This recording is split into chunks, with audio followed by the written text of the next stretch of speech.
that go into it. I want to start by just getting a sense from each of you as to, we know the day of the event. How long prior to does the planning really start? And I actually want to start with Michael Burns, because your event, the Invictus Games, is kind of unique to everyone else up here that's used to more of annual events. This was a first ever, certainly for us in Canada, and was it only the third Invictus Games at all? When did it actually start, the planning process, and for you when you came on board? Yeah, well, thank you, Christine. We, just sort of the backstory on how we secured the games. It was actually through the foundation that Gord had mentioned I'd been involved in, which is the Two Patriot Love Foundation. We sort of took it upon ourselves, having seen the success of the 2014 games in London that Prince Harry had started. And when we found out that he wanted these games to live on, that there was an opportunity to bring them to Canada, and we went out and made a case that Toronto would be the ideal city to host the third edition after the Americans had secured the games in 2016. And just to give you an idea, we secured the games in June of 2015. I was really the only guy in the room at the time, and they said, "Burns, you do this." I had no games experience, so I started on July 1st, 2015. We had about 2.5 years between then and the end of September of this year to stage and host these games. But we started with no employees, no money in the bank.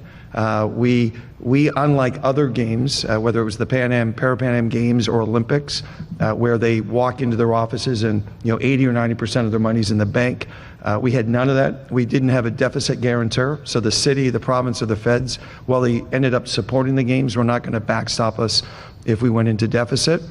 And so we really, certainly needed to understand that, we had a wedding coming, and that there was a start date and certainly a clear end date as to when these were going to happen in the city.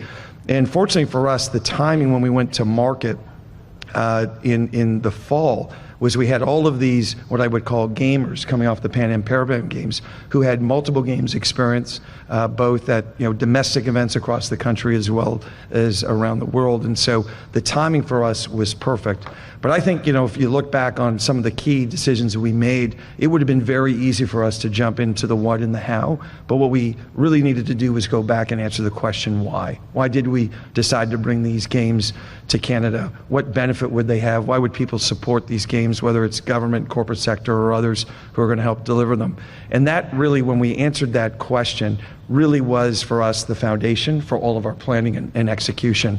And I think often people jump into the details without really understanding what is their why. And until they're able to answer that with confidence, it's very difficult for the other things to come to fruition.